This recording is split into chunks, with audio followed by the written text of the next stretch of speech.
The workload at Johannesburg cemeteries and crematoriums has tripled due to COVID-19 deaths from the brutal third wave. Last week, there were over 1,000 burials at state facilities. To expand on this, I'm joined by City of Joburg Cemeteries and Crematoria Manager Reggie Malloy. Thank you very much for your time this morning, Mr. Malloy. So how does the number, as we've said there, 1,000 burials at state facilities, how does that number compare to your workload prior to COVID-19? Good morning, Anli. These numbers are staggering, especially this year when we get to the third wave. The numbers have actually increased. We used to do the very few funerals midweek, but since the third wave, we are now doing funerals every day from Tuesday right up until Sunday. And this has put a strain on it. The numbers are very bad for us. I can give you actually the numbers from May, June and July just to see the comparison that we're dealing with. In May, for instance, for the whole of May, we did 1,920. June, we did 3,058. July, now, just mid-month, we are already sitting on 2,716 burials. Just for this month, yes.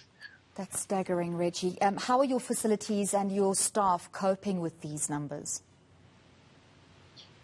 It's actually taking a toll because what we're doing now, we're digging every day. There were instances where we were so overwhelmed that you find that funerals are waiting for holes to be dug because our holes every day get used up completely.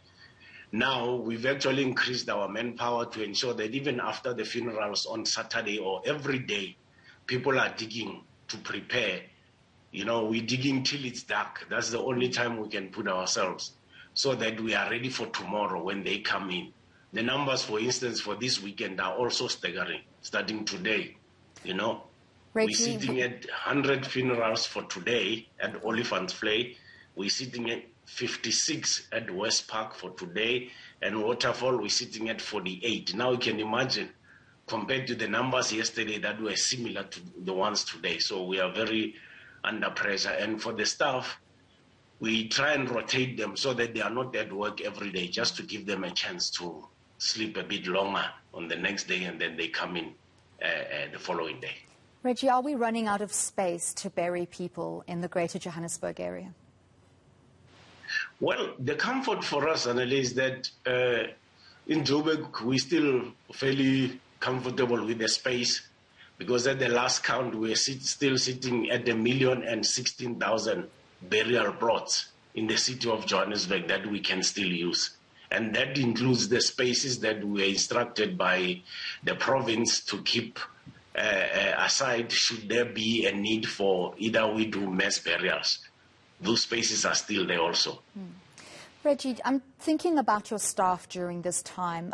Death is a natural part of life, and in normal circumstances, you'd expect people to die, and that, digging graves and attending to burials, that's your job, it's part of life. But do you think that seeing burials in such absolutely staggering numbers has an emotional impact on your staff? Do you think they are traumatized?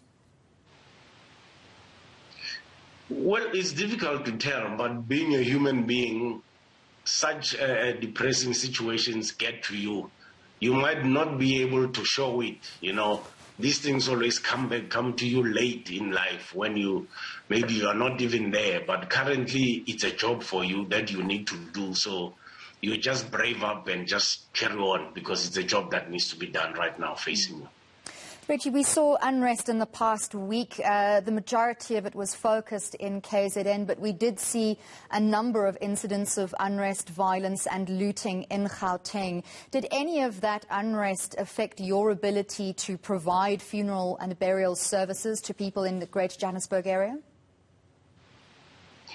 Well, not in as far as burials are concerned, but mainly cremations, because you see, with cremations, we are dependent on the delivery of gas for our Lenasia crematoria.